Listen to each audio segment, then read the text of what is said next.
Well, a very good afternoon to everyone. Thank you all for all of your participations in the international conference on nonlinear applied analysis and optimization 2021. Now, here is a paper presentation session. We have 6 speakers who will be presenting their papers. One after another, let me just mention the names so that sequentially you all will be ready. The first person is Dr. Vivek Laha. Then next, Johnny will present his paper. Then afterwards, Ankita Panwar. Next, Saroj Kumar Sahu, and last is Sanchari Ganguly.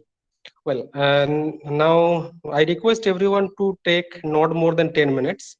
Thereafter, there will be a Q&A session for 5 minutes. Well, so may I now request the first speaker, Dr. Vivek Laha, to present his paper.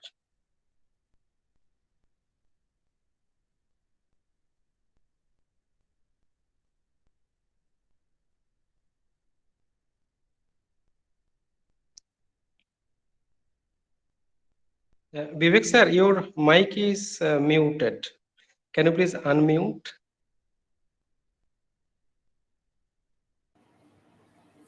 Am I audible now? Yes, you are audible. You are very much Can audible, you sir. can you see my slides? Okay. Yeah, your slides are also visible. Okay. So very good afternoon to everyone, and let me start my presentation. I think I have 10 minutes, right? Yes. You can take 2 more minutes. No issue, sir. Oh, okay. About 13 minutes for presentation, 2 minutes for questions. Okay. Thank you. So the title of my talk is on mathematical programs with equilibrium constraints under data uncertainty, and this work has been carried out with my PhD scholar, Miss Lalita Pandey. And let me start with this overview. This robust optimization and mathematical programs with equilibrium constants, and then we will use this robustness or robust optimization techniques to deal with these mathematical programs with equilibrium constants with uncertainty in their feasible reason. Okay. So there was a paper. This is a very useful paper, a very good paper on robust optimization by Benthal and Nemirovsky in 2002, and it says that the data what we deal in real life are uncertain or inexact. See, and the optimal solution, even if computed very accurately, may be difficult to implement accurately. The constants must remain feasible for all meaningful realizations of the data, and the problems are large scale. Maybe the number of variables are very large, or the number of constants are very large, and we may have some bad optimal solutions, like we have some optimal solution, but while calculating, if there is some small changes in the data involved, then that solution will not work. So in that scenario, there are many ways of dealing with this uncertainty. We are having some very good lectures on uncertainty in the morning session as well with Professor Akhtar, and he was using a stochastic way of dealing with this uncertainty. And there are many other ways of dealing with uncertainty. So one way is of robust optimization. There is a fuzzy way or interval valued optimization. Dr. Ghosh is doing this interval valued optimization, very good work there. So there is one robust way of doing this, dealing with this uncertainty, that is the worst case, to deal with the worst case scenario. So robust optimization is a modeling methodology combined with computational tools to process optimization problems in which the data are uncertain and is only known to belong to some uncertainty set. Okay. So see, this computationally tractable robust counterparts of uncertain problems, what we try to do, we try to change the problem into a tractable problem, non-linear programming problem. It may be some linear, conic, quadratic, semi-definite, any type of problem which can be handled by known methods. Okay. So speaking more mathematically, suppose we had this we have this inequality constant. This is a minimization problem, and this is a deterministic minimization problem with inequalities, and these inequalities, the data associated with these inequalities are certain. Now, what we can do, suppose we have uncertainty in the feasible region. So the parameters involved are a bit uncertain. And suppose we have a linear function ax plus by plus c equal to d, and this a, b, c, the parameters are uncertain. We don't know what the range of the parameters will be. So this ui, this parameter is belongs to some convex complex set, which is uncertainty set. And this uncertainty set, on the basis of observations or whatever data we have, we can define this uncertainty set. Now, how to formulate this problem as a robust optimization problem? So we have this minimization of fx subject to gix ui less than equal to 0 for every ui in the uncertainty set and for every p. So we have this feasible region f of the robust counterpart of the problem in hand, and then we have this solution concept of either robust global minimizer and robust local minimizers. So now how to deal with. So yesterday we had a talk of Professor Jaydeep Datta, and he told about the importance of this Karush-Kantakar conditions in optimization theory.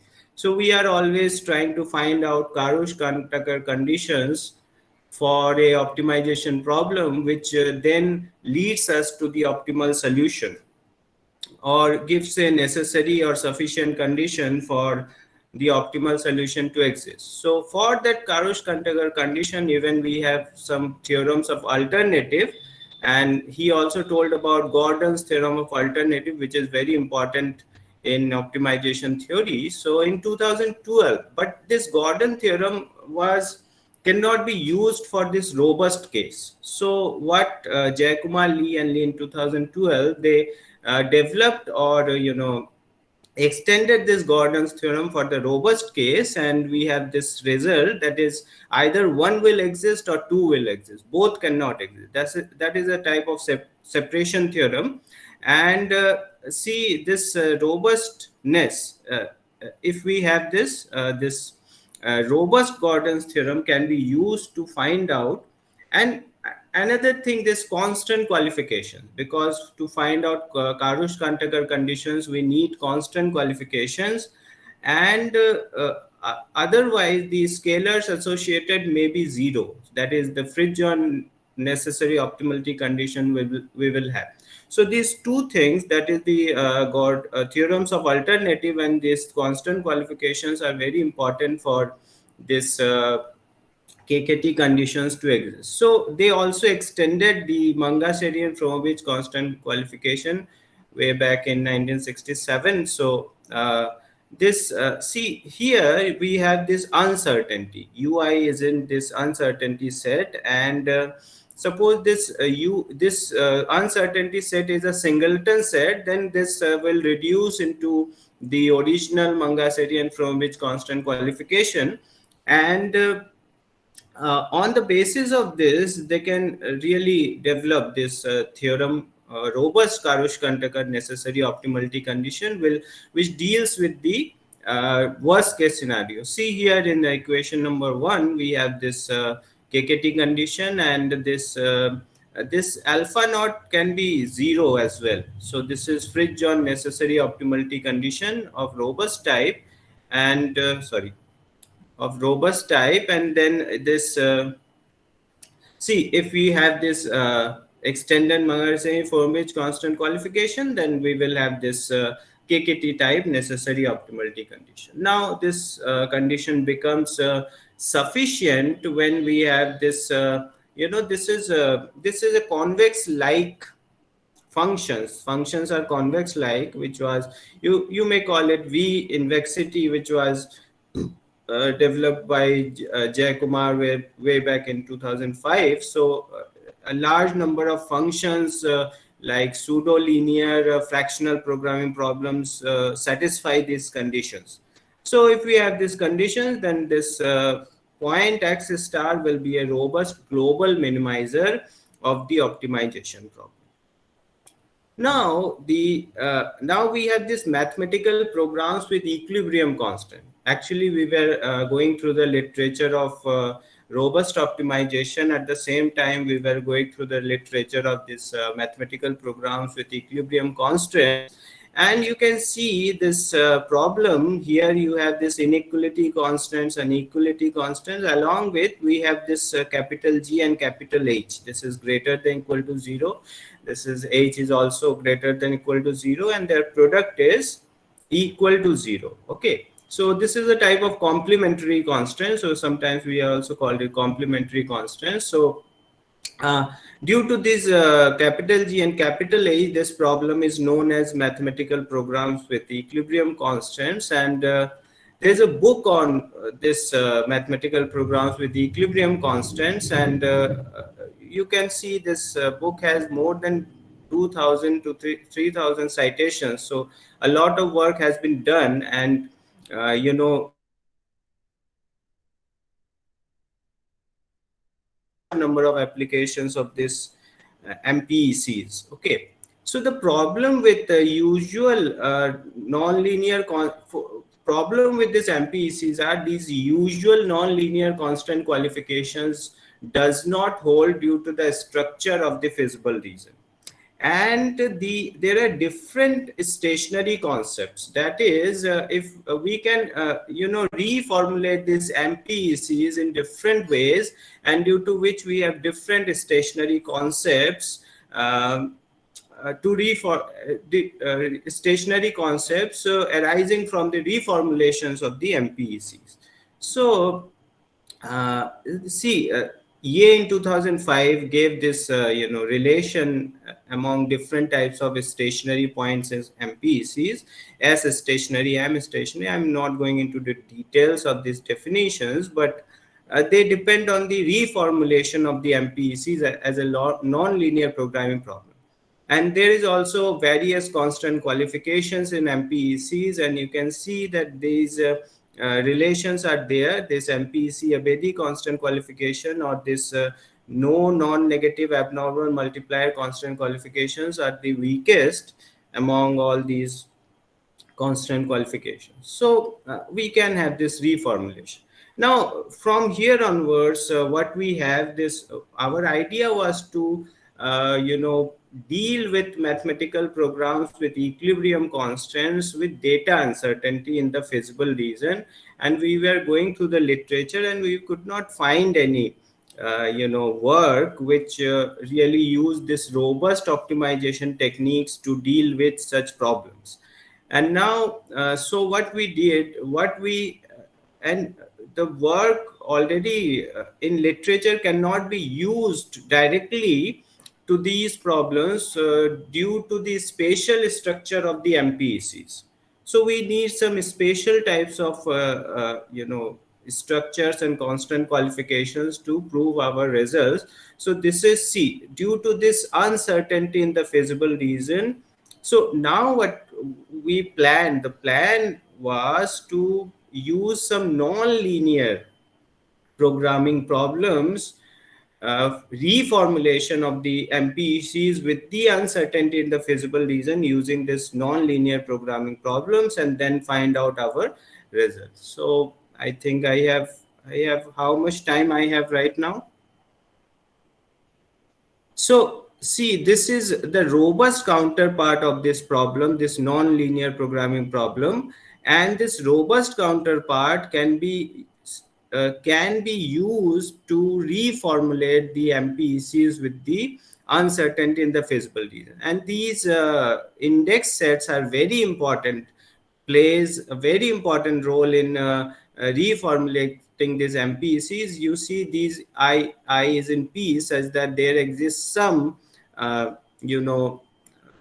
parameters in the uncertainty set so that this will be equal to 0.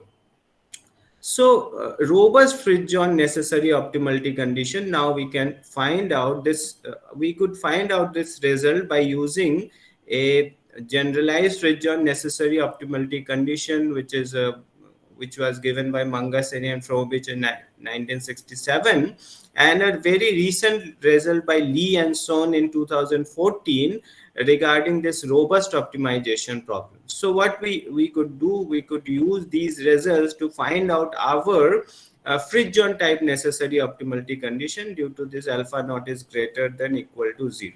Now this Fridtjohn type necessary optimality condition can be converted into Karush-Kandakar type necessary optimality condition if this alpha naught is never 0. And we use this extended non-linear abnormal multiplier constant qualification defined like this. So if this condition, this equality and these inequalities scalars hold, then it implies that these scalars are actually 0. So if this condition holds at any point, so we have extended this constant qualification for our case with robustness in the feasible region. Now what we can do on the basis of that constant qualification and the Fridtjohn necessary optimality condition, we could develop this result, which is the KKT necessary optimality condition. And this Dr. Vivek ji. Yes, sir. Yes, sorry sir. to interrupt you, sir. Yes. As many people are there in the board, if possible, can you please finish in another minute? Okay. I will just take 1 minute. So, okay, sir. Yeah, so this result will be used to find out a necessary and sufficient optimality condition for this mathematical program with equilibrium constant with uncertainty in the feasible region. So see, this is the uncertainty, and this uncertainty can be carried out by using, see, this is the nonlinear programming problem which has been used to reformulate the mathematical program with equilibrium constant with robustness in the feasible region. And this is the constant qualification that we have used. See, you can see so many parameters here, but all these parameters will be useful to reformulate this. So this is the main result that gives you the necessary optimality condition under the concept of robust MPEC extended linear abnormal multiplier constant qualification. And see, and this is actually the weak stationary condition for the MPECs with the robustness in the feasible region.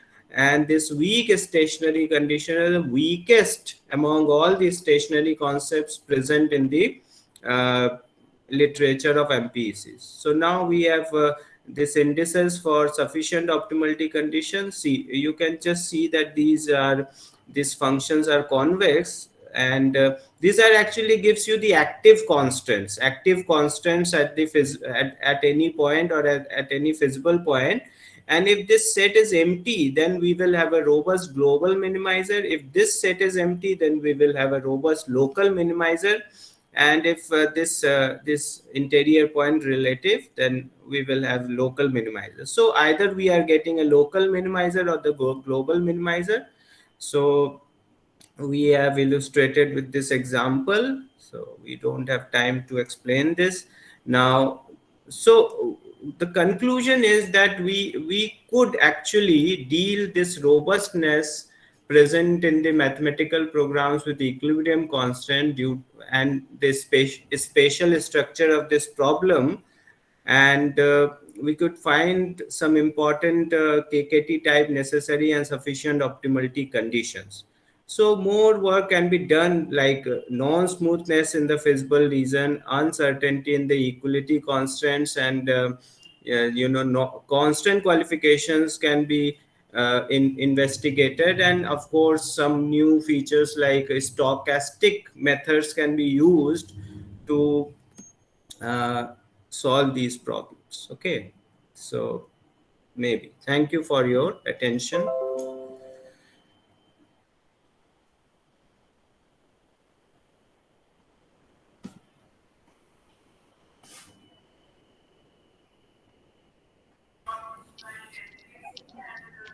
Hello, sir. Yes. Thank you, Dr. Vivek ji, for your presentation. Thank you, Now, Dr. if there is any question from the audience. Yes, sir. I have one question, sir. Yes, Yes. Meg. Since your robust optimization in this, you are considering the variations of the problems on the constraints and inequalities. And there's also a function called value function where we consider all these variation into a new function.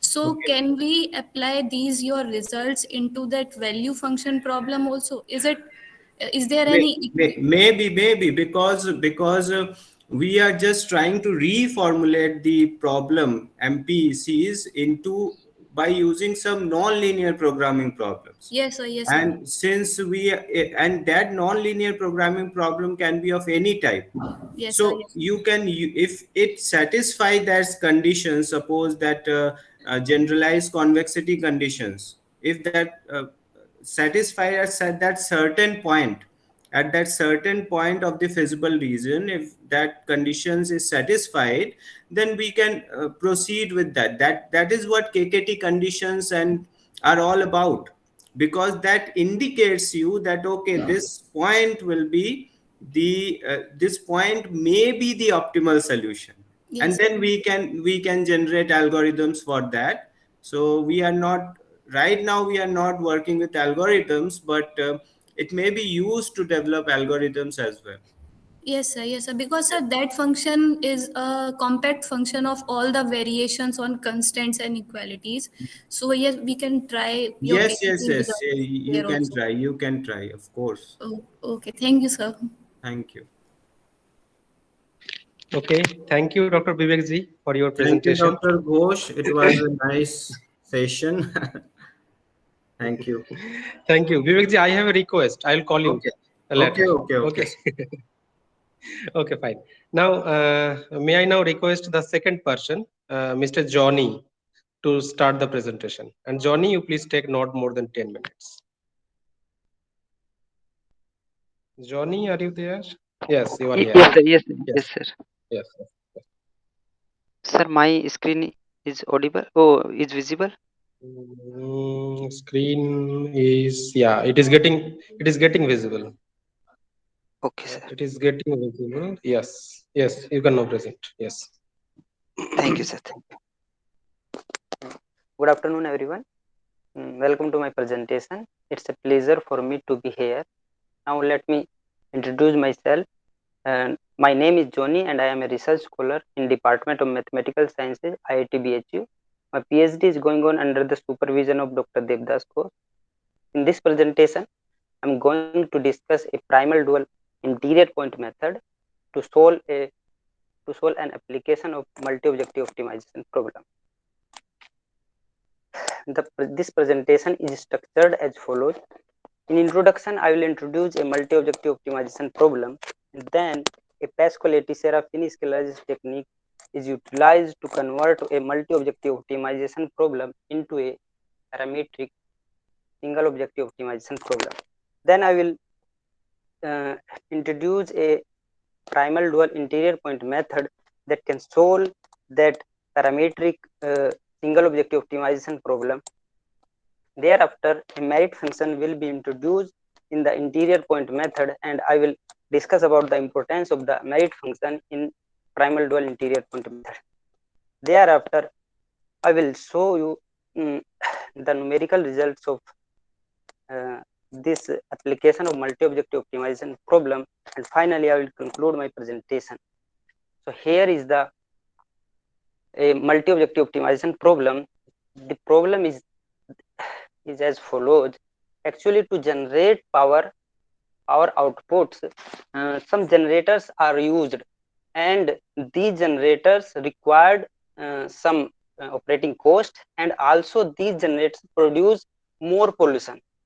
So there are two objectives. First one is operating cost, and second one is pollution. So problem, the aim of solving this problem is to achieve generating outputs that minimize both operating cost and as well as pollution while satisfying the system constraint. So here is a first objective, that is FCP, that represents the total fuel cost used in generators, and it can be seen that this is a quadratic function. Second function is FEP, that is for total emission of atmospheric pollutants, and that is the mixture of sulfur oxides and nitrogen oxides, and the explicit form of this function can be seen in this slide. So now the first restriction on the power outputs is that the entire or total power generation will be equal to sum of total demand and the power loss in transmission lines. So this is the first constraint, that is summation of Py will equal to P demand plus P loss. And the second boundation on the power outputs is that they will lie between P infimum and Pi supremum.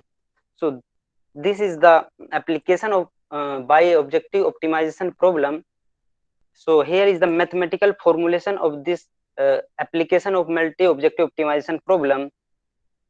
Now we can reformulate this problem like one, and we considering the set X that satisfies the inequality boundation constraint and equality constraint, and we denote this set as feasible decision space, and the image of this feasible decision space will be denoted by Fx and named as feasible objective space.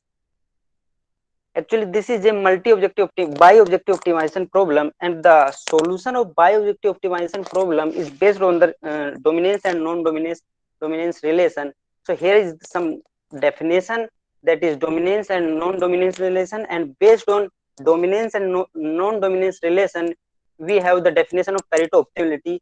So a point or a solution that lies in the basic feasible decision space is said to be Pareto optimal if there is no other X that satisfies the following inequality, and also the set of all efficient point or Pareto optimal points is denoted as Xc and called as efficient set. The set of all non-dominated points under the function f, the image of all efficient points under the function f is denoted as non-dominated set. In this figure we can see that the left side figure is decision feasible space and the right figure represents the feasible decision space. The red strip in the right side represent the set of all non-dominated points, or we can say that Pareto front. So to generate these solution, we have an equivalent definition of Pareto optimal point. So geometrically this definition says that if we translate when we translate the non-positive octant to the feasible decision space and take the intersection with the objective space, if the intersection is the singleton point Fx, then that point is non-dominated point, otherwise that is not a non-dominated point. In left figure the intersection is not singleton point, so therefore the point Fx1 is not a non-dominated point. In right side figure we can see that the intersection is the only point, that is Fx cap, and hence that point is non-dominated point. So to generate these non-dominated point, we have an scalarization technique, that is Pascoletti-Serafini scalarization technique. And geometrically, how can we see that? If we start from a point A and we translate the cone non-positive octant A minus R square towards the feasible decision space, then we can see that the upper non-positive part does not have intersection singleton point. So we will decrease the point the length t such that the intersection will be singleton point. So at red point we can see that the intersection is empty and hence the red point is non-dominated point. So in this scenario we reduce t until the intersection is a singleton set. So mathematically this Pascoletti-Serafini scalarization optimization look like second. So we can reformulate this problem by introducing some variable, and we can see after reformulating this problem, we comes up with problem number 3.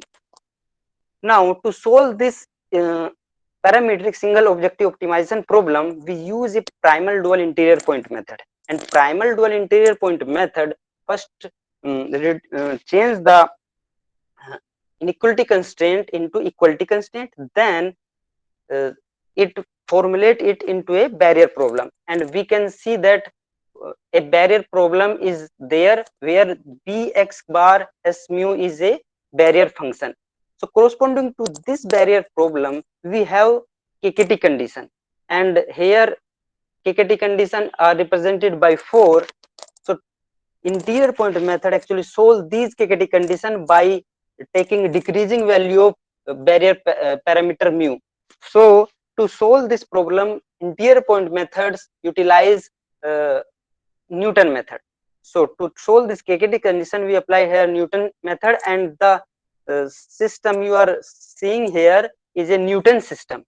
So by solving this Newton system, we can obtain the direction in which we have to move. Actually, primal dual interior point method is a line search technique in which we first find the direction and then thereafter we calculate the step length. So this direction, by solving this Newton system, we can calculate the direction and then we go for the step length. But while calculating the step length, we keep it in our mind that the slack variable and the Lagrange multiplier z should be positive. So to keep these two variables positive at every iteration, we use the rule 6. So here we have, after calculating the step length, then we follow the iterative sequence 5.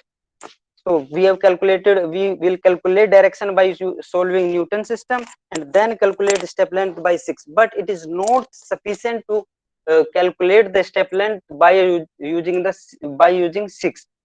So here it may be possible if we are going towards, at next iteration, the effectiveness of the step length may not be effective for the optimal solution.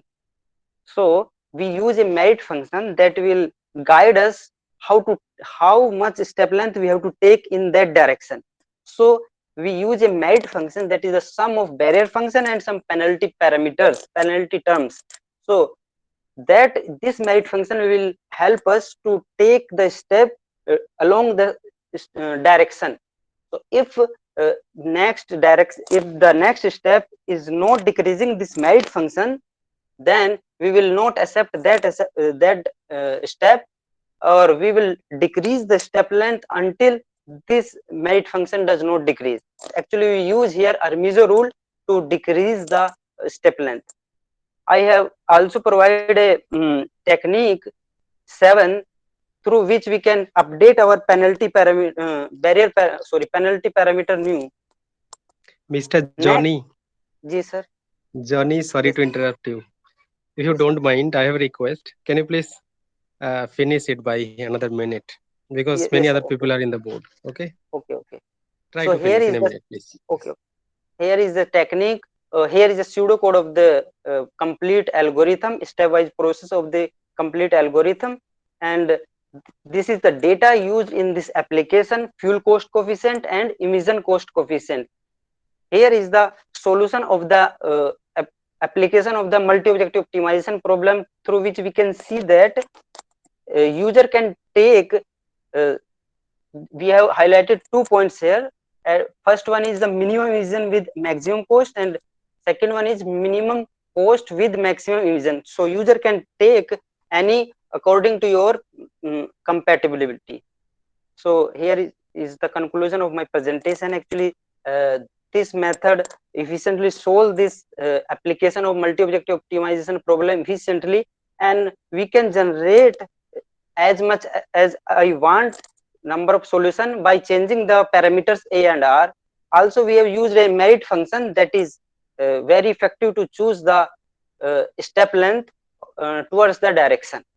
So here is my references. Thank you, everyone. Okay, thank you, Johnny, for your nice presentation. Now, may I request the audience, if they have any query, they may proceed to ask, please.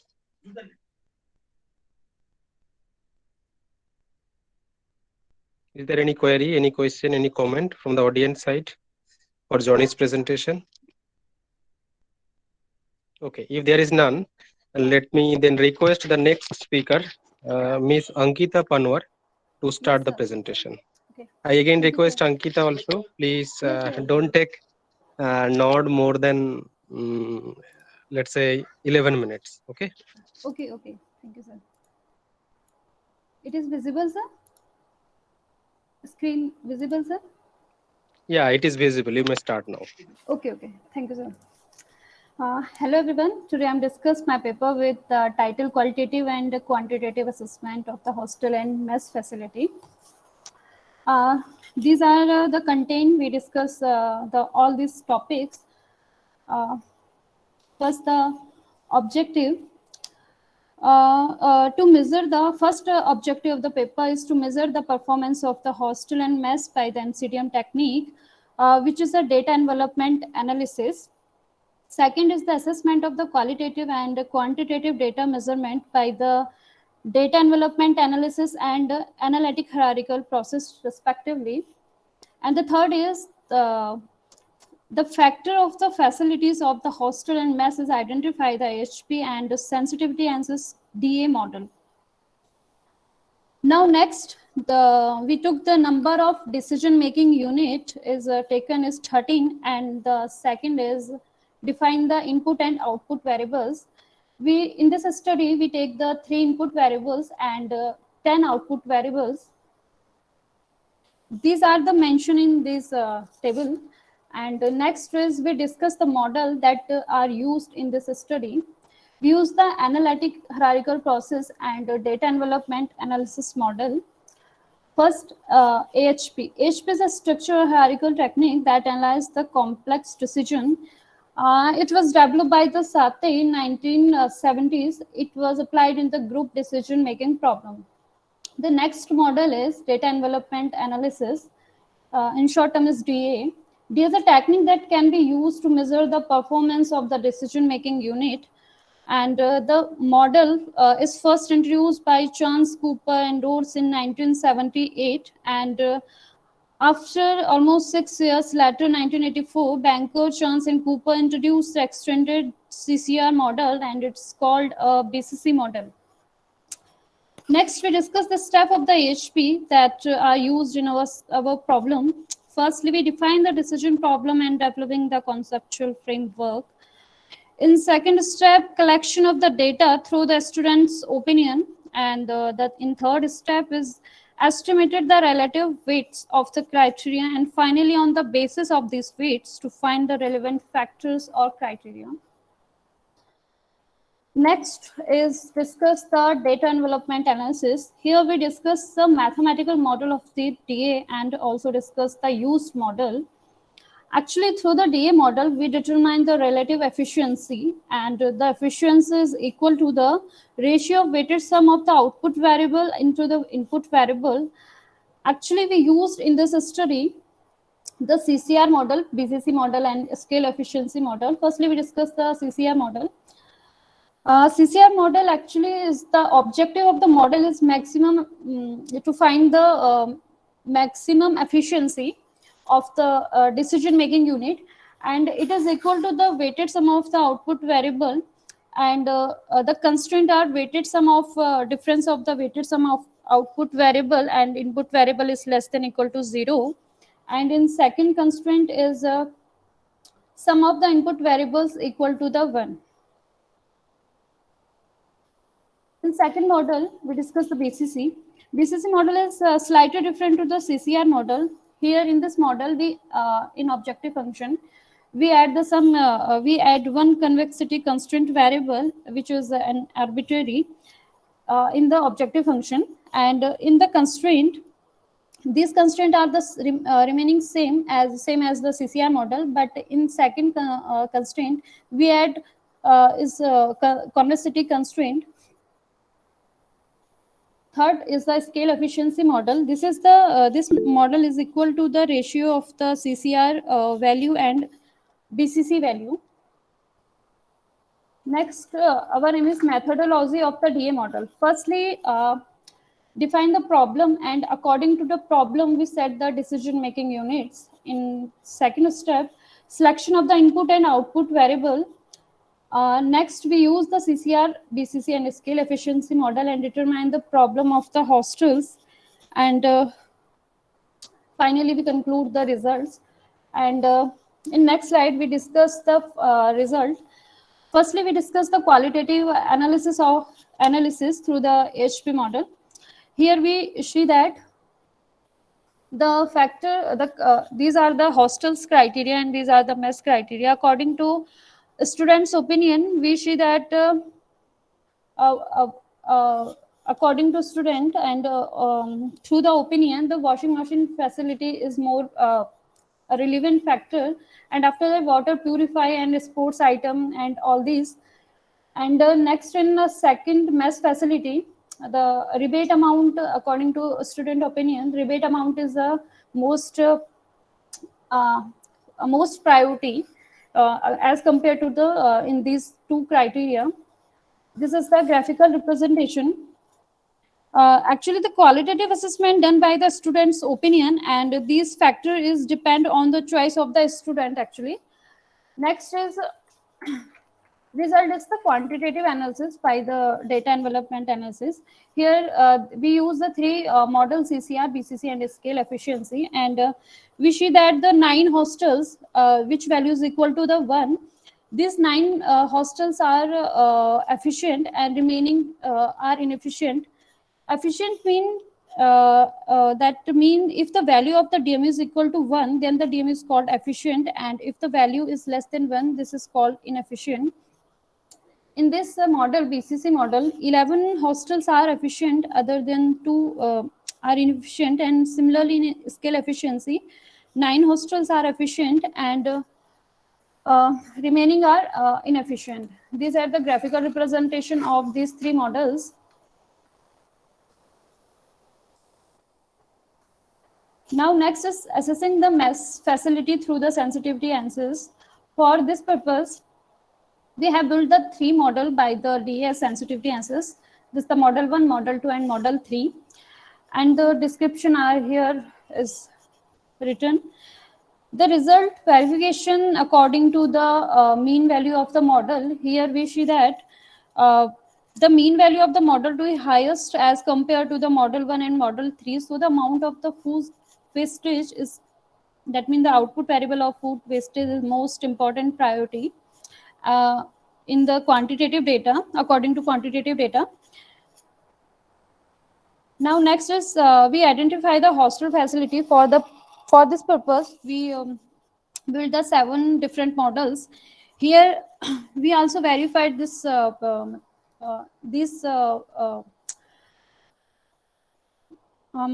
we identify the hostel facility. For this purpose, we construct the 7 models, and here also results verified by the mean value of the models. In this model, we show that model 3C is highest mean value as compared to other. So next is comparison between the AHP and DA sensitivity analysis model, and we see that according to qualitative assessment, rebate amount is the highest priority factor, but according to the quantitative assessment, the amount of food wastage is most priority. This is the graphical representation according the factors rank. Next, comparison between the AHP and DA sensitivity assess model in the hostel facility. Here, according to quantitative analysis, we see that the washing machine facility is more priority according to qualitative data, that means students' opinion, and according to sensitivity analysis, that means the quantitative data, water cooler facility is highest priority as compared to other criteria. This is the graphical representation of the these two models. Now conclusion. The conclusion is based on the previous complete study, and we see that the mess facility is best in the hostel H8 and H11. According to the HP model, the washing machine facilities are good as, and water cooler facility is good in the sensory access model, and the facility is good in H8, H10 and H13 hostel, and mess and hostel facilities in H8 hostel. And the final is the sports facility is not good in quantitative data because the mean score is less than other, but the qualitative answers, this is an third position. H2 and H13 hostel are the best in this facility. These are the reference which is used in my paper. And thank you, sir. Have you any Yes. question? Thank you. Thank you for your nice presentation and showing us on application of DEA based models. Now, let me request the audience, if they have any queries, they may ask, please.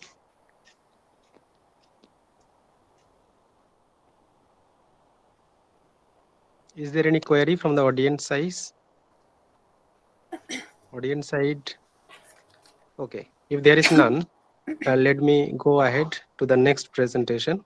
Next speaker is Mr. Saroj Kumar Shahu. May I now request Mr. Saroj Kumar Shahu to start the presentation. And again, as earlier, I request Mr. Saroj also to finish the presentation in 11 to 12 minutes, please. Is it visible? Yes, it is visible. You may go ahead, please. Good afternoon to everyone. First of all, thank to ITBH organizing committee that gave me an opportunity to present our research work. My research talk is price penalty factor based approach for the solution of combined economic emission dispatch problem by hybrid moth flame optimization algorithm. Am I audible, sir? Yes, you are absolutely audible, sir, please. Okay, thank you. These are my outlines, that is introduction and moth flame optimization algorithm, sine cosine, proposed algorithm, experimental, and one application on CED, that is combined economic emission dispatch problem. Let's come to the point, that is first optimization algorithm. Nowadays, optimization play a major role in both industrial application field and in scientific research world. In earlier, for solving optimization problem, lot of computations are needed. But by numerical optimization, it is very complicated to solve non-convex, high-dimensional, nonlinear problem. To solve this, there are a bunch of algorithms called meta-heuristic algorithm are proposed, such as genetical algorithm, particle swarm optimization, differential evolution, and many more algorithms are developed. Recently, meta-heuristic algorithms are widely used in solving engineering problem for their simply implementation and mathematical operators. Meta-heuristic means that is a high-level procedure which generate a good solution to an optimization problem with a limited computation of capacity. It starts with an initial set of solution and then run the process until the global solution of the objective function are obtained. Generally, meta-heuristic methods have been designed mostly to mimic, that is, insects and animals, birds, living, and survival system. Among these, insects are most favorite metaphors to design an efficient optimization algorithm. Second most popular is, that is, natural evolution, that is obtained from Darwin theorem of evolution also. After that, these are some classification various techniques to obtain belongs to subcomputing, that is fuzzy systems, rough set, probabilistic reasoning, evolutionary computation, and nonlinear predictor chaos theory. Out of these two, that is evolutionary are of two types, that is swarm intelligence and our evolutionary algorithm. Swarm means the firefly algorithm, particle swarm, moth flame optimization. Now recently, bald eagle search algorithm, butterfly optimization algorithm. These are belongs to then moth flame, modified moth flame, hybrid moth flame, and application to multi-objective like this. These are the evolution of swarm classification of swarm intelligence algorithm that is inspired by insect, ant, BOA, monarch butterfly optimization, dragonfly optimization algorithm. There are various metaphors are used. That is the evolution of MFO. Next is these are the metaphors which are used on the basis of animals, birds, insect, human, plant, ecosystem, electromagnetic force, gravitation, natural evolution. Okay, just look at here. That is by 23%. 23% are used in insect. These percentages are taken from 2018 papers. This is the calculation of this. 23% are used in insect. The insects are very popular metaphor nowadays. Next, there is a term that is to develop this algorithm. There is two terms. That is one is exploration and another one is exploitation. That means exploration means you have to search a solution that is on a house, and exploitation means you have to search. Suppose you have lost a key and you have to option that you have to search that key on a hold the space that hold a whole room, that is called exploration. If you have to option that is your key is in a just a almari or garage, that is called exploitation. That means higher exploitation means slow conversion for achieving global solution, and that is higher exploitation means convergence approaches to the local optimum before reaching its global optimum. That is, we have to make a trade-off or we have to handle between these two factors. That is handle between these two factors, which gives a vital for an optimization algorithm. So next, here there is an popular theorem, no freelance theorem, first introduced by Walford in 1997. According to this, no optimization method can solve all the optimization problem efficiently, which encourages our researcher to obtain new algorithms or modified algorithms. In this talk, I am considering moth flame optimization algorithm. Moth flame optimization algorithm that is inspired from the night movement technique of moth. It was first proposed by Mirza Ali in 2015. That is, it is inspired from night movement technique of moth that is called transverse navigation mechanism.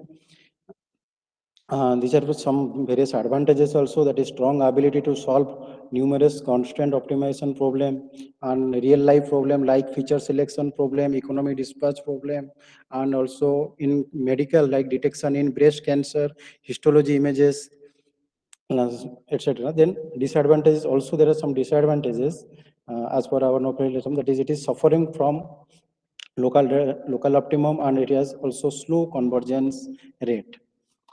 These are few disadvantages.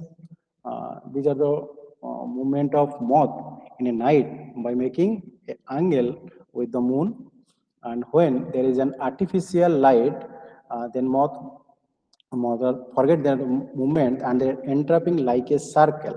That is a logarithmic spiral path. They are moving in a spiral path. So this is our mathematical formulation of MFO algorithm. Here I have considered two algorithms, that is one is MFO and another one is sine cosine optimization algorithm. This is the mathematical formulation of my moth, that is this is the n number of moths and this is our flame matrix. Next is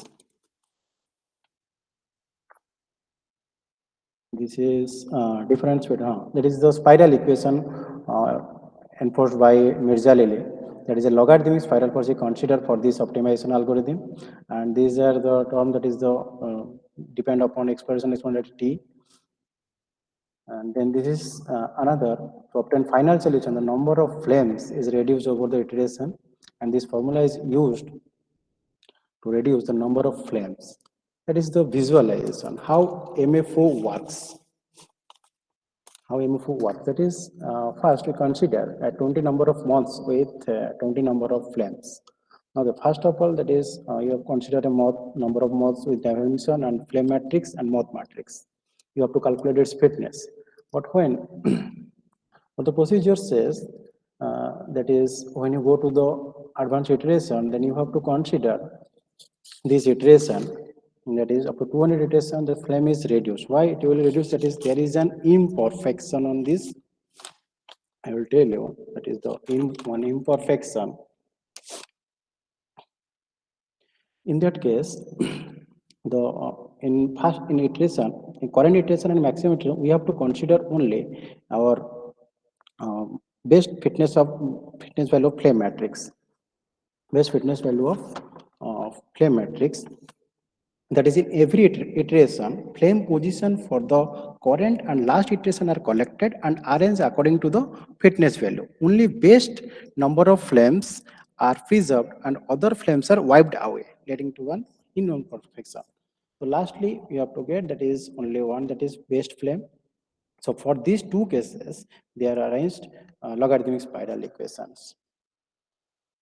Then on another algorithm we consider, that is sine cosine algorithm. This is the also proposed by Mirza-Ali 2016. It starts with a random set of solutions, search region, then it approaches the operating strategy is like this. This is the position operating phase of sine cosine algorithm. For lesser equal to here, M1 is maintain a trade-off between exploration and exploitation. Here M1 is like this, that is adaptively it is changed in each iteration, that is a minus t into a upon t, where t is the maximum iteration and small is the current iteration, and M4 is a random number 0 to 1, M2 is 0 to 2, 5. Okay, that is, it follows a trajectory. So in my proposed algorithm, I saw that is MFO as weak in exploration and that is high exploitation in MFO, and that is in a sine cosine algorithm, it has good exploration capability. So we hybridize these two methods to form my proposal, that is HMFSCA. So that is, it starts with like MFO algorithm, then we apply the cosine phase in this proposed method. That is, we apply cosine phase of sine cosine algorithm to the position update phase of moth with respect to corresponding plane, and then sine phase of sine cosine algorithm to the position update phase of with respect to one plane. So this is my proposed pseudocode of this HMFSCA. This is my okay. This is my pseudocode. Next, that is application. One application I have considered here, that is combined economic emission dispatch problem. That is, we know nowadays generation of electricity from fossil fuel that is released nitrogen oxide, carbon dioxide, sulfur oxide into the atmosphere. That is the atmospheric population increases. Not only it affects human, but also it affects animals, birds, fish, etc. Okay, also it is damage to our vegetation and acid rain that leads to a global warming type condition.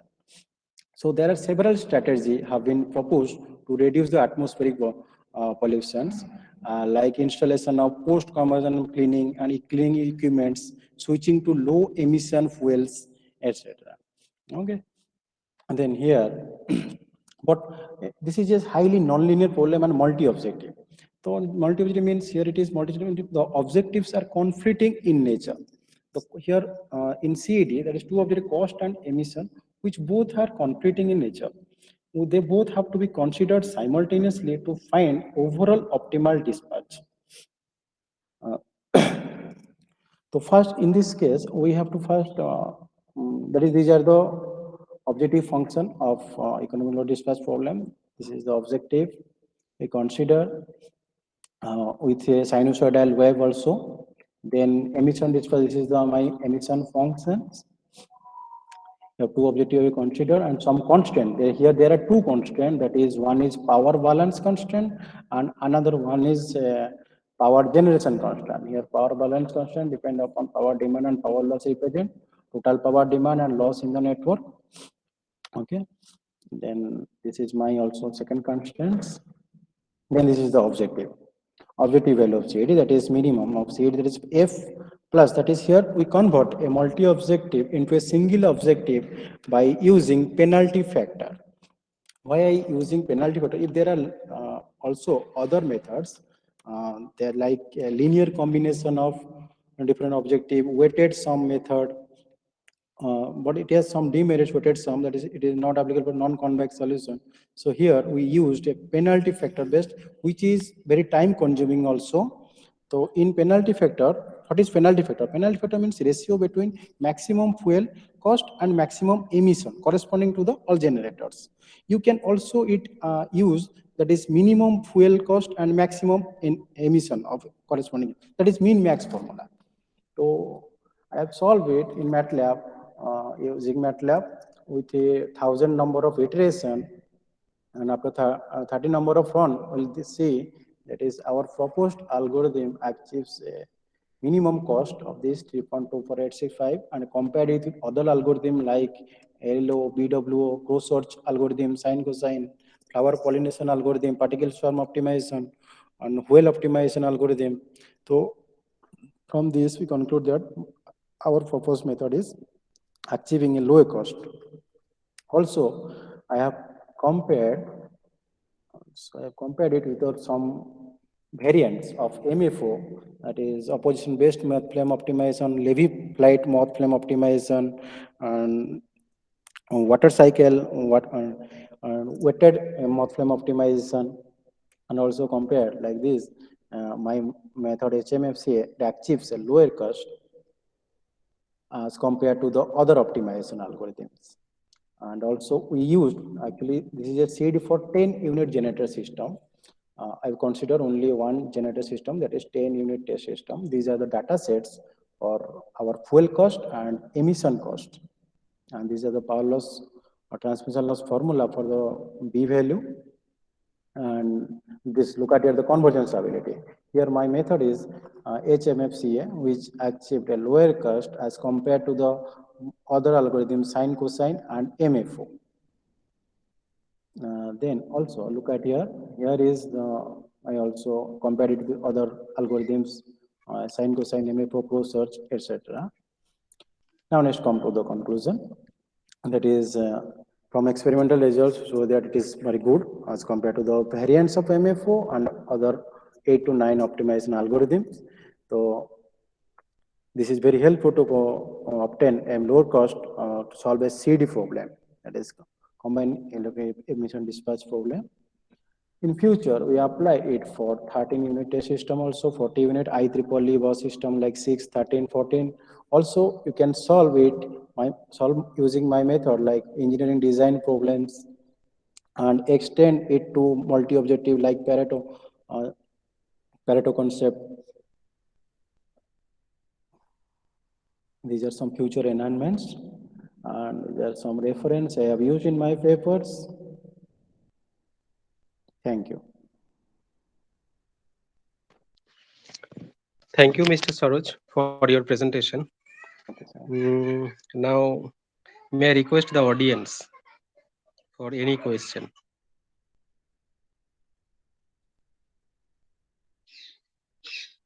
Okay, I have a question, Mr. Saroj. Sir. In the conclusion slide, you mentioned that you will apply in the future enhancement. Sir. You have mentioned that IEEE 6, 13, 40, etc. How 30 your version. model will be applied there? My work is only to generate Yes.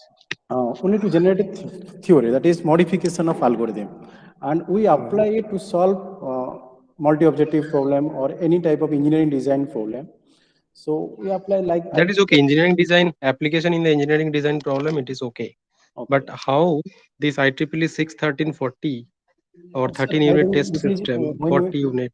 Yes. weighted system, weighted Yes. sum method, then also it solve like this type of system. Okay, fine. Okay, thank you, sir. Okay, fine. Thank you for your presentation. Is there any query from the audience side? Okay, if there is none, now I request the next presentee, that is Miss Sanchari Ganguly. Can you please start your presentation and finish in 10 to 12 minutes, please?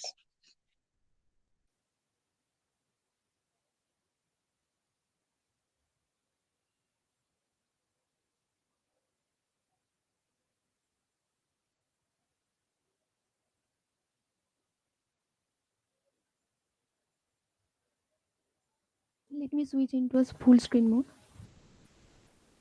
Yes, it is visible. Yes. I am audible? Yes, you are very much audible. No. Okay. Yeah. Good afternoon, respective chairperson of this session and participants. Myself, Sanchari Ganguly, research scholar of Department of Mathematics, IIEST Shibpur, under the guidance of Professor Pritha Das and former professor of Vidyasagar University, Monoranjan Maiti. My presentation is on the pricing policy with the effect of fairness concern, imprecise greenness and prices in imprecise market for a dual channel. The contents of my work is motivation, then introduction, then literature survey and model formulation, then numerical and sensitivity analysis, and finally some interesting conclusions and relevant references. We all want to be treated fairly by our friends, colleagues, etc. Actually, we have instinctive need for fairness. Kahneman stated this psychological behavior as the individuals with whom they deal are willing to resist unfair transactions and punish unfair firms at some cost to themselves. The willingness to enforce fairness is common. According to the traditional economics, individuals are self-interested in their own monetary profit, but it is found that people always exhibit social preferences like fairness concern. There are many examples from industry in which channel relationships between two supply chain is broken. In 2007, Langsha Group, the largest sock manufacturer of China, turned off their business with Walmart due to unfair share of profit.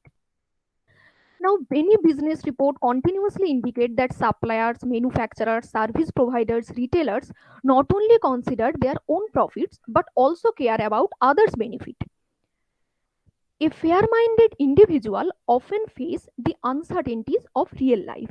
Due to lack of sufficient data and human perception process, these uncertainties are estimated by fuzzy variables. Nowadays, customers prefer to purchase green products even with higher cost owing to the environmental awareness. And the manufacturers are then investing in environment-friendly technologies. With the development and popularization of internet technology, more and more manufacturers like IBM, Nike, Cisco sell products directly online, continuing their sale through traditional channel as well. A dual supply chain has been formed consisting of traditional retail channel and online channel as well. This can also give rise to the channel conflict in the market. Now, what is fairness concern? Fairness concern of a firm can be defined as self-centered inequity aversion. Here, inequity aversion signifies that a firm is reluctant to accept an inequitable payoff. A firm or channel members compare their profits with their counterparts.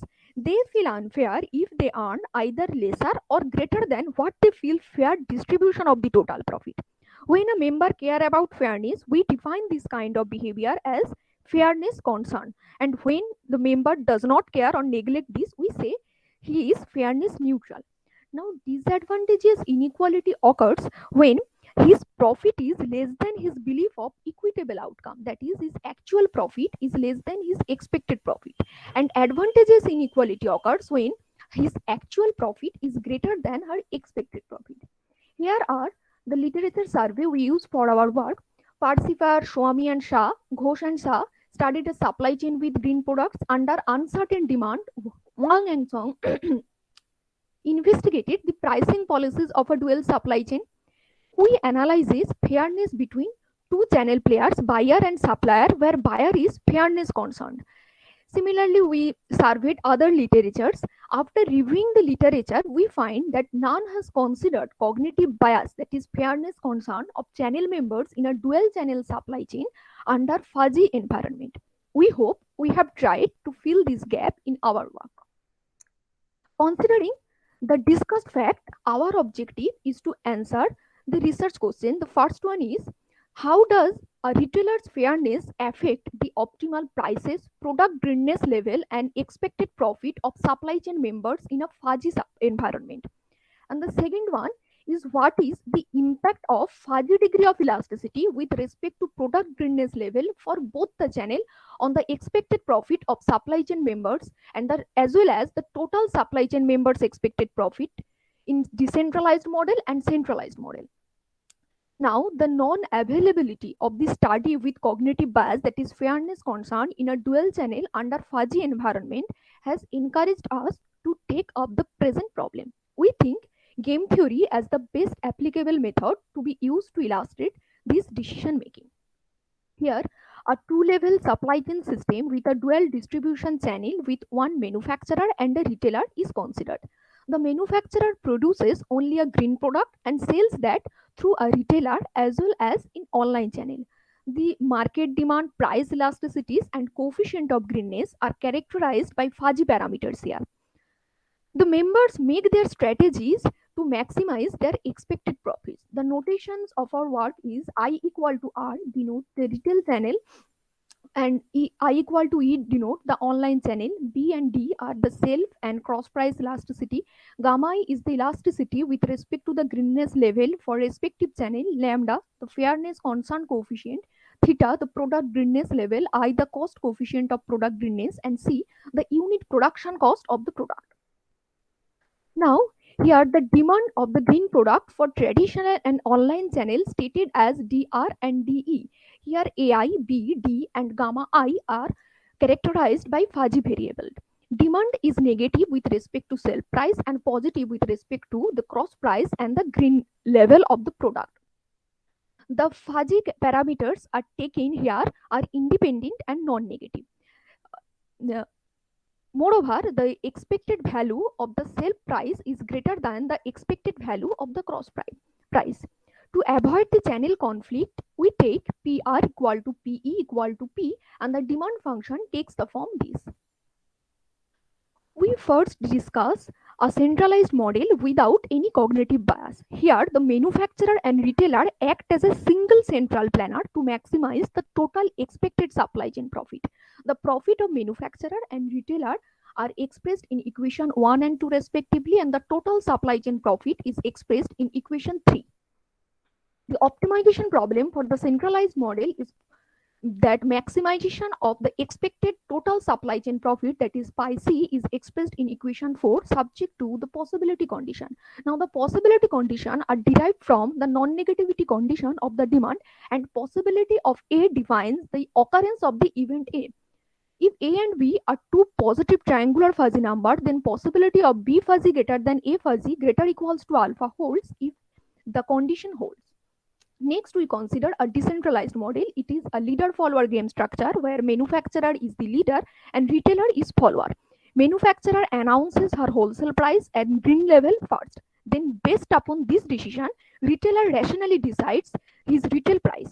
We incorporate the fairness concern in this model.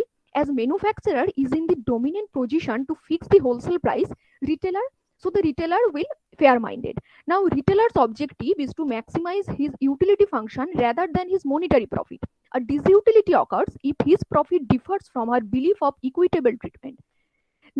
Now, FR is the disutility due to the fairness concern, and mathematically, the disutility function can be defined as minus lambda pi mr minus pi r. When manufacturer is the Stackelberg leader, disadvantageous inequality is more significant than advantageous inequality. Now, retailer will pay more attention to the profit of the manufacturer in indirect channel.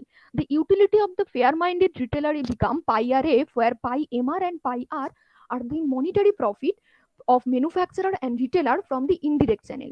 Here, the fairness concern intensity is positive, and higher the value of lambda refers the retailer is more fair-minded. The profit of manufacturer become pi MF. Formulating as a Stackelberg game model, the optimization problem for decentralized model is maximization of the expected profit of manufacturer subject to the possibility condition 5, and the optimal price is obtained from solving the retailer's problem, maximization of the expected profit of the retailer subject to the respective possibility condition. Now, solving by backward induction method, the optimal decisions of centralized and decentralized models are obtained and presented in the table. If we put lambda equal to 0, the decentralized model reduces to a model where the channel members does not have any of cognitive biases, that is rational members. Against the same data, numerical results of centralized and decentralized models are solved. The relationship between linguistic variable and fuzzy triangular numbers are determined by experts' opinions and judgment. Let the market demand can be Miss expressed Sanchari, as yes, sir. sorry to interrupt you. Yes, sir. Yes, sir. I have a request. Okay, As many people are on the board and we also are in okay, shortage okay, of okay, time, okay, can you please finish maybe in 3 minutes, please? okay, okay, sir. Okay, Don't sir. take it otherwise. It Okay, is sir. just a Okay, sir. request Okay, from sir. my side. Yes. Mm. Mhm. The market demand can be expressed as small 1200, medium 1500, and big 1700 to estimate roughly. Similarly, the other parameters are considered. A triangular fuzzy variable xi has its expected value xi equal x1 plus 2x2 plus x3 by 4. Thus, the expected values of fuzzy parameters are calculated. Though the different environments, deterministic and fuzzy, cannot be compared, we take the expected value of fuzzy parameters near about the deterministic values. The highest difference in centralized scenario, decentralized model with and without retailer fairness is in product greenness level. The difference is calculated in percentage here. Now we discuss the effect of retailers' fairness on optimal prices and greenness level. The numerical values are taken hypothetically which maintain all feasibility conditions. When retailer exhibits more and more fairness with respect to manufacturer, the wholesale price of the product decreases. Consequently, the retail price for both the channel decreases. The reason behind this, we say that the power of bargaining increases when retailers' fairness intensifies. So, for the sake of fairness, manufacturers sacrifice some of his wholesale price so that their profit is not compromised and fairness is maintained. And again, with the increment of retailers' fairness, the greening level of the product also decreases. When the retailer's fairness with respect to manufacturer increases, the expected profit of manufacturer descends, but retailer's own revenue increases. Due to fairness, retailer will force manufacturer to reduce the wholesale price, so the expected profit declined. Now, when the fuzzy degree of elasticity with respect to product greenness level in retail channel intensifies, the expected profit of retailer as well as the total supply chain expected profit increases. But for manufacturer, the profit increases up to a certain limit and then decreases.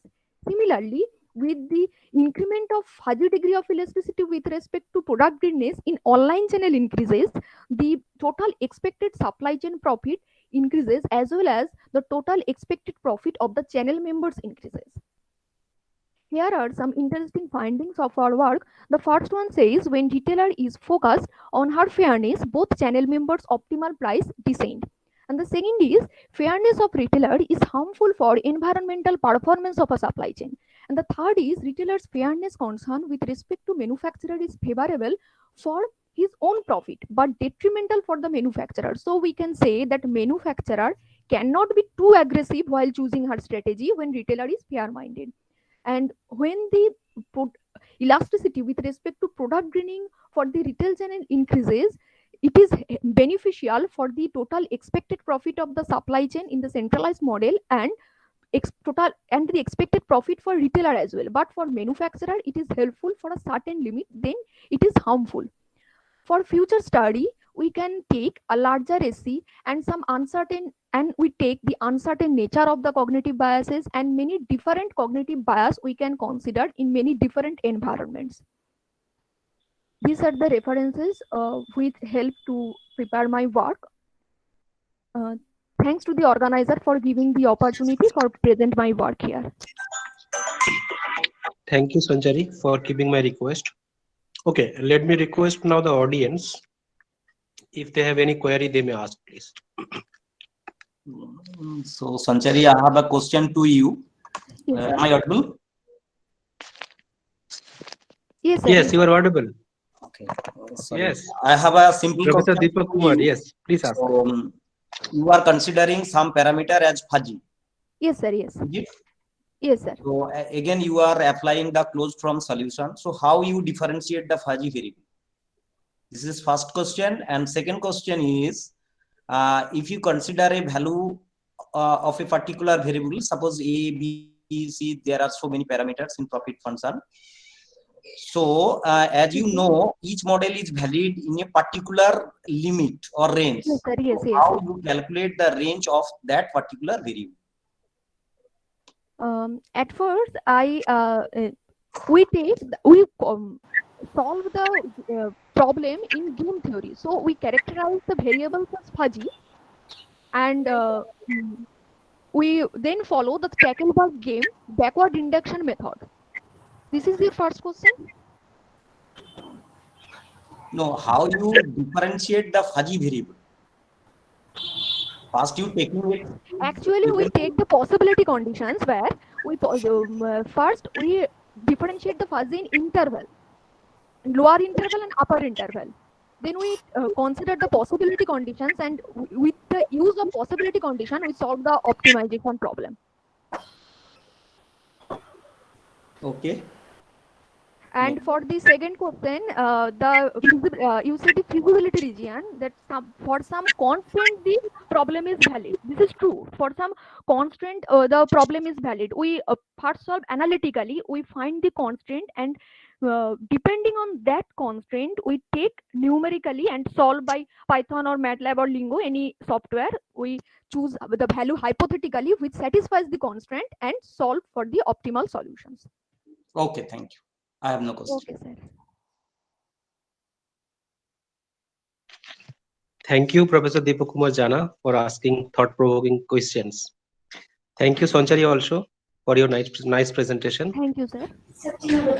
Now, we have one more speaker here, which could not be finished yesterday due to shortage of time. Our next speaker in this session, the next and the last one, is Mr. Sagun Sharma. Yes, sir. Sagun, can you please take Yes. 10 minutes to finish your presentation? Okay, sir.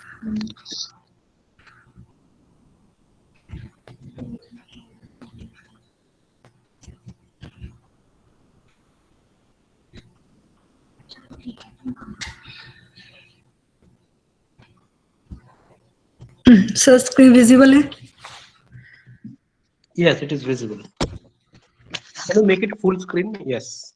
Good afternoon, Yes, sir. it is good Myself now. Shagun Sharma. I'm doing PhD under the supervision of Dr. Sumit Chandok School of Mathematics, Upper Institute of Engineering and Technology. And today's my topic of presentation is existence of best proximity point with an application to nonlinear integral equation. These are outline of my presentation: introduction, privileges, main result, example, consequences, and related result, application to integral equation.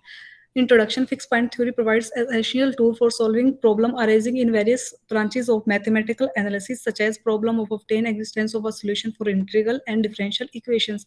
On the other hand, the study of fixed point for non-self mapping is also fascinating. More precisely, for two given non-empty subset A and B of a complete metric space, a non-self mapping T A to B does not necessarily have a fixed point. Under this circumstance, it is meaningful to find a point x belongs to A such that t of x comma tx is minimum.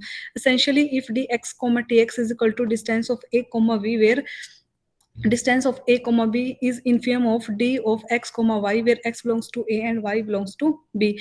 D of x comma tx is minimum value of distance of A and B. Hence, x is an approximate solution of the equation tx is equal to x, which least possible error. Such a solution known as the best proximity point of the mapping T. Many best proximity theorems are related result obtained in metric space or norm space. Throughout this paper, we denote by n r the set of natural number and real numbers respectively. Let A and B are two non-empty subset of a metric space X and define D comma A comma B is equal to infimum of D of X comma Y, where X belongs to A and Y belongs to B. A naught is a set of element of A for which there exists element Y belongs to B such that D of X comma Y is equal to D of A comma B. B naught is a set of the element of B for which there exists a element x belongs to A such that d of x comma tx y is equal to d of A comma B. Let A and B be a pair of a non-empty subset of a metric space x comma d with A naught is empty. Then the pair A comma B is said to have a P property if and only if for any x1 x2 belongs to A and y1 y2 belongs to B, d x1 comma y1 is equal to d of A comma V, d of x2 comma y2 is equal to d of A comma V, then d of x1 comma x2 is equal to d of y1 comma y2. Let A and B are two non-empty subset of a metric space. A mapping T A to B is called a modified alpha proximal admissible if there exists a mapping alpha on A such that alpha T of x naught comma T of x1 greater than equal to 1, D of x1 comma T of x naught is equal to D of A comma B, D of x2 comma T of x1 is equal to D of A comma B. Then alpha of T of x1 comma T of x2 is greater than equal to 1. Kutbi and Shituna Varan introduced a new class of contractive mappings known as a alpha lambda contraction. The purpose of this paper is to find the best proximity point result for this contraction mapping in metric space using the concept of modified alpha proximal admissible mappings. We also obtained some fixed point result for such class of mapping. As an application of our obtained result, we find a solution of non-linear integral equation. To start, we have the following definition. Let XD be a metric space. A mapping FA to B is a alpha lambda contraction mapping if there exists a two function alpha and on B and lambda on X for which lambda of X is less than equal to lambda of X such that limit supreme of lambda X is strictly less than 1 for all X belongs to X such that alpha of f of x comma f of y d of f of x comma f of y is equal to lambda of f of x d of xy for all x y belongs to X. Let A and B two row empty closed subset of a complete metric space X such that A naught is empty and alpha is a mapping on A and T is A to B via continuous mapping satisfying the following assertion. T is a alpha lambda contraction. T of A naught is subset of a B naught and A and B satisfies the P property. T is a modified alpha proximal admissible. Then there exists a point x naught, x1 belongs to A naught and T of x naught belongs to B naught such that D of x1 comma T of x naught is equal to D of A comma B and alpha of T of x naught comma T of x1 greater than equal to 1. Then mapping T has a best proximity point.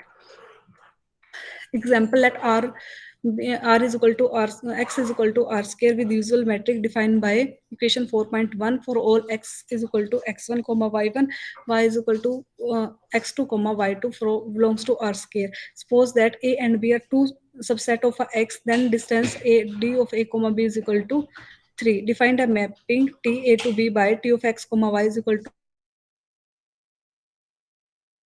y belongs to A and define a mapping alpha on x by alpha of x1 comma y1 is x2 comma y2 is equal to 2 for all x1 comma y1 x2 comma y2 belongs to X. Then T has a best proximity point 4 comma 0. In this section, we give the consequences of previous fixed point result in space which exist in literature. If we take A is equal to B is equal to X in theorem 1, we have obtained the following result. Let X be a complete metric space and alpha is a mapping on X and T X to X be a continuous mapping satisfying the following assertions. Let T is a alpha lambda contraction, alpha T is a alpha admissible and there exists a point x naught belongs to X such that alpha of x naught comma T of x naught is greater than equal to 1, then T has a fixed point. Consider alpha comma x comma y is equal to 1 for all x1 comma y1 belongs to X and alpha of x is equal to k where k belongs to close 0 comma 1 for in theorem 1, then we get the Banach contraction theorem. Let X be a complete metric space and T X to be a continuous mapping satisfying the following assertion. D of T comma X comma Y is Ty is less than equal to K D of X comma Y for all x1 x comma y belongs to X, then the mapping T has a fixed point. In next section, we will discuss about the application of our main result related to integral equation. If we take A is equal to B in theorem 1, we obtain the solution of non-linear integral equation.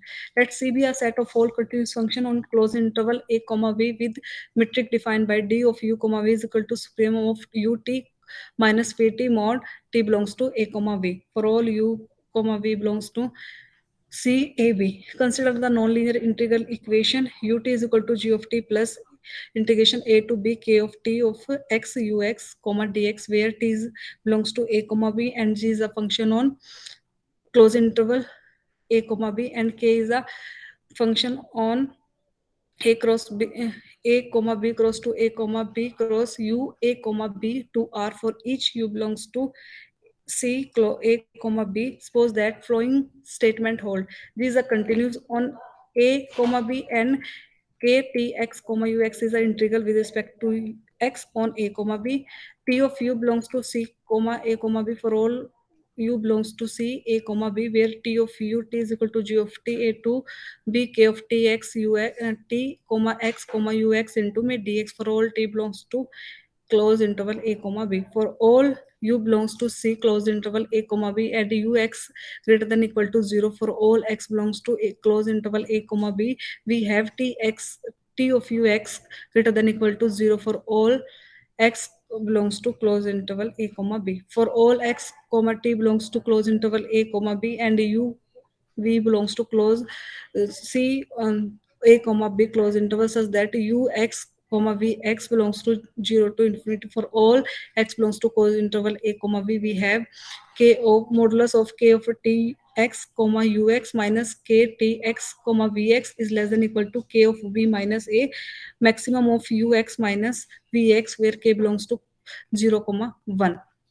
There exists a u1 belongs to C of closed interval A comma B such that u of t greater than equal to 0 and t of u greater than equal to 0 for all t belongs to closed interval A comma B. Then non-linear integral equation has a solution in C comma closed interval A comma B.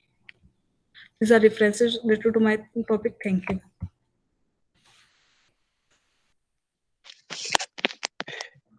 Thank you, Mr. Puneet, for your nice presentation. Now I request the audience for any queries. Any question, please, from the audience?